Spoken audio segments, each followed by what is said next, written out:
Global market mixed performance കാഴ്ചവെച്ചിട്ടും കഴിഞ്ഞ ദിവസം Indian market positive closing നൽകുകയും ഇൻഡെക്സ് 0.39% ഉയർന്ന് 22,096 ക്ലോസിംഗ് നൽകുകയും ചെയ്തു. Sun Pharma, Maruti Suzuki, IndusInd bank തുടങ്ങിയവയായിരുന്നു top gainer. അതേസമയം IT സെക്ടറിലെ സ്റ്റോക്കുകൾ Infosys, Wipro, HCL tech, TCS, tech Mahindra തുടങ്ങിയ സ്റ്റോക്കുകൾ കഴിഞ്ഞ ദിവസം top loser കാറ്റഗറിയിലായിരുന്നു. BSE mid cap index കഴിഞ്ഞ ദിവസം 0.38% ഉയരുകയും സ്മാൾ ക്യാപ്പ് ഇൻഡെക്സ് 1% ഉയരുകയും ചെയ്തു. Bajaj auto, Bharti Airtel, DMart, Maruti Suzuki, Pidilite industries, Siemens തുടങ്ങിയ സ്റ്റോക്കുകൾ 52 വീക്ക് ഹൈയിലേക്ക് എത്തുകയും ചെയ്തു. കഴിഞ്ഞ ദിവസം ഹീറോ മോട്ടോർ കോർപ്പ്, മാരുതി, സൺഫാർമ തുടങ്ങിയ സ്റ്റോക്കുകൾ നിഫ്റ്റിയിലെ ടോപ്പ് ഗെയിനറായി. അതേസമയം LTI മൈൻഡ്രി, ഇൻഫോസിസ്, വിപ്രോ തുടങ്ങിയ സ്റ്റോക്കുകളായിരുന്നു നിഫ്റ്റിയിലെ ടോപ്പ് ലൂസർ. നിഫ്റ്റി റിയാലിറ്റി കഴിഞ്ഞ ദിവസം 1.76% ഉയരുകയും നിഫ്റ്റി ഓട്ടോ 1.67% ഉയരുകയും ചെയ്തു. മീഡിയ, ഫാർമ ഇൻഡെക്സുകൾ 1.25% ഉയർന്നു. എന്നാൽ നിഫ്റ്റി IT മോശം പെർഫോമൻസ് കാഴ്ചവെക്കുകയും IT ഇൻഡെക്സ് കഴിഞ്ഞ ദിവസം 2.3% ഇടിയുകയും ചെയ്തു. Foreign institutional investor domestic equities offload ചെയ്യുന്നതും അസഞ്ചർ 2024 ഫിനാൻഷ്യൽ ഇയറിലേക്കുള്ള ഗ്രോത്ത് ഗൈഡ് റെഡ്യൂസ് ചെയ്തതിൻ്റെയും പശ്ചാത്തലത്തിലാണ് IT സെക്ടർ മോശം പെർഫോമൻസ് കാഴ്ചവെക്കുന്നത്.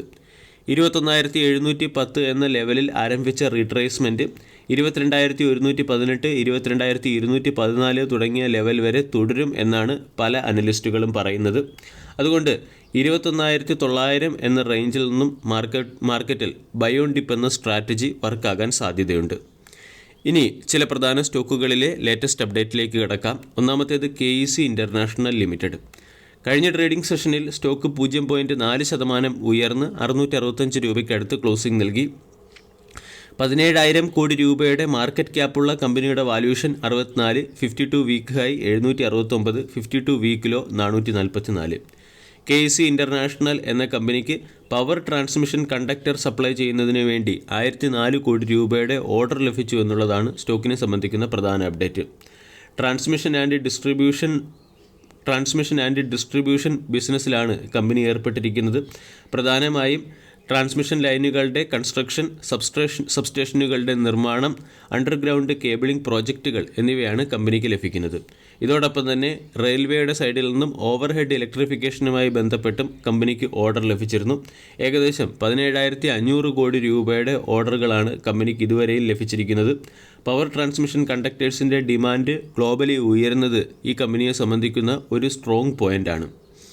KEC ഇൻ്റർനാഷണൽ എന്ന കമ്പനി പവർ ആൻഡ് ഡിസ്ട്രിബ്യൂഷൻ സെഗ്മെൻറ്റിലെ infrastructure, engineering, procurement and construction related ആയിട്ടുള്ള കമ്പനിയാണ്. കമ്പനി railway, civil, urban infrastructure, solar, oil, gas line, cables തുടങ്ങിയ വെർട്ടിക്കലുകളിൽ പ്രവർത്തിക്കുന്നു. 110-ലധികം രാജ്യങ്ങളിൽ കമ്പനിക്ക് പ്രസൻസുമുണ്ട്. രണ്ടാമത്തെ സ്റ്റോക്ക് ആംബർ ഇൻഡസ്ട്രീസ്. കഴിഞ്ഞ ദിവസം ആംബർ എൻ്റർപ്രൈസസ് ഇന്ത്യ ലിമിറ്റഡ് 4.36% ഉയർന്ന് 3,555 ക്ലോസിംഗ് നൽകി. 11,000 കോടി രൂപയുടെ മാർക്കറ്റ് ക്യാപ്പുള്ള കമ്പനിയുടെ valuation 84.28, dividend yield flat, 52 week high 4,614, 52 വീക്കിലോ 1,762. CLSA ആംബർ ഇൻഡസ്ട്രീസിന് ബൈ എന്ന റേറ്റിംഗും 19% ഹയർ സൈഡിലുള്ള ടാർഗറ്റായ 4,300 രൂപയുടെ ടാർഗറ്റ് നൽകിയതിൻ്റെ പശ്ചാത്തലത്തിലാണ് കഴിഞ്ഞ ദിവസം സ്റ്റോക്ക് 4% മുകളിൽ ഉയർന്ന് പോസിറ്റീവ് ക്ലോസിംഗ് നൽകിയത്. CLSAയുടെ റിപ്പോർട്ട് നമ്മൾ പരിശോധിക്കുകയാണെങ്കിൽ non refrigeration and air conditioning സെഗ്മെൻറ്റിൽ കമ്പനിയുടെ മാർക്കറ്റ് ഷെയറും പെർഫോമൻസും വർദ്ധിച്ചു വരികയാണ്. ആംബർ ഇൻഡസ്ട്രീസ് എന്ന കമ്പനി പ്രധാനമായും റെഫ്രിജറേഷൻ ആൻഡ് എയർ കണ്ടീഷനിങ് പ്രൊഡക്റ്റുകളാണ് മാനുഫാക്ചർ ചെയ്യുന്നത്. 19% മാർക്കറ്റ് ഷെയറാണ് റെഫ്രിജറേഷൻ ആൻഡ് എയർ കണ്ടീഷനിങ് സെഗ്മെൻറ്റിൽ കമ്പനിക്കുള്ളത്. എന്നാൽ 2030-2040 ഫിനാൻഷ്യൽ ഇയറോടുകൂടി റെഫ്രിജറേഷൻ ആൻഡ് എയർ കണ്ടീഷനിങ് സെഗ്മെൻറ്റിലെ മാർക്കറ്റ് ഷെയർ 19% നിന്നും 10%ലേക്ക് ചുരുങ്ങുമെന്നും non refrigeration and air conditioning സെഗ്മെൻറ്റിൽ നിന്നും കമ്പനി 50%-ലധികം റവന്യൂ ജനറേറ്റ് ചെയ്യും എന്നാണ് CLSAയുടെ റിപ്പോർട്ടിൽ പറയുന്നത്. അതായത് കമ്പനി അതിൻ്റെ ബിസിനസ് എക്സ്പാൻഷനും മറ്റുള്ള സെഗ്മെൻറ്റിലേക്കുള്ള വളർച്ചയും കമ്പനി ലക്ഷ്യമിടുന്നു. റീസെൻ്റ്ലി റോസ്ജെറ്റ് എന്ന കമ്പനിയുടെ 50%-ഓളം സ്റ്റേക്കുകൾ ആംബർ എൻ്റർപ്രൈസസ് അക്വയർ ചെയ്യുകയും ചെയ്തിരുന്നു. Amber enterprises fully automatic and front loading washing machine സെഗ്മെൻറ്റിലേക്ക് അതിൻ്റെ പ്രവർത്തനം വ്യാപിപ്പിച്ചിരിക്കുകയാണ്. പല അനലിസ്റ്റുകളും സ്റ്റോക്കിന് ബൈ എന്ന റേറ്റിംഗ് നൽകുന്നുണ്ട്. ഷെയർഖാൻ സ്റ്റോക്കിന് ബൈ എന്ന റേറ്റിംഗും 4100 രൂപയുടെ ടാർഗറ്റ് നൽകുന്നുണ്ട്. അംബർ ഇൻഡസ്ട്രീസ് എന്ന സ്റ്റോക്ക് 3550 ട്രേഡ് ചെയ്യുന്നു. 3000 സ്റ്റോക്കിൻ്റെ സ്ട്രോങ് സപ്പോർട്ട് സോണാണ്. 3000 എന്ന ലെവലിലേക്ക് സ്റ്റോക്ക് എത്തിയപ്പോൾ തന്നെ ബൈയിങ് ആരംഭിച്ചു. 4000, 4500 തുടങ്ങിയ സോണുകൾ പ്രധാന റെസിസ്റ്റൻസ്. CLSA കഴിഞ്ഞ ദിവസം പുറത്തുവിട്ട റിപ്പോർട്ട് പ്രകാരം IT ഇൻഡെക്സിൽ ഇടിവ് തുടരും എന്നാണ് പറയുന്നത്. കഴിഞ്ഞ ഒരാഴ്ച കൊണ്ട് IT ഇൻഡെക്സ് 4% കറക്റ്റായി. CLSAയുടെ കണക്ക് പ്രകാരം വരും സമയങ്ങളിൽ ഇൻഡെക്സ് 7 മുതൽ 8% ഇടിയാൻ സാധ്യതയുണ്ട്. ബുധനാഴ്ച IT ഇൻഡെക്സ് 35,697 എന്ന ലെവലിൽ ലോ ക്രിയേറ്റ് ചെയ്തിരുന്നു.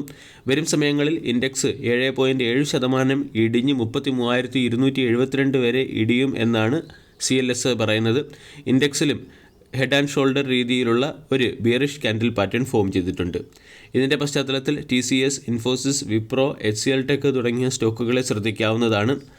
അസഞ്ചർ റീസെൻ്റ്ലി അവരുടെ 2024 ഫിനാൻഷ്യൽ ഇയറിലെ ഗ്രോത്ത് ഗൈഡൻസ് 2 മുതൽ 5% നിന്നും 1 മുതൽ 3% കുറച്ചത് മുൻനിര IT കമ്പനികളെ പ്രതികൂലമായി ബാധിക്കും എന്നാണ് CLSAയുടെ റിപ്പോർട്ടിൽ പറയുന്നത്. ഏപ്രിൽ 12 മുതൽ IT കമ്പനികളുടെ ക്വാർട്ടർലി റിസൾട്ട് സെഷൻ ആരംഭിക്കുകയാണ്. ക്വാർട്ടർലി റിസൾട്ടിലെ കമ്പനിയുടെ പെർഫോമൻസ് മനസ്സിലാക്കിയതിന് ശേഷം മാത്രം IT സ്റ്റോക്കുകളെ പരിഗണിക്കുക. വീഡിയോ എല്ലാവർക്കും ഇഷ്ടമായി എന്ന് വിശ്വസിക്കുന്നു. താങ്ക്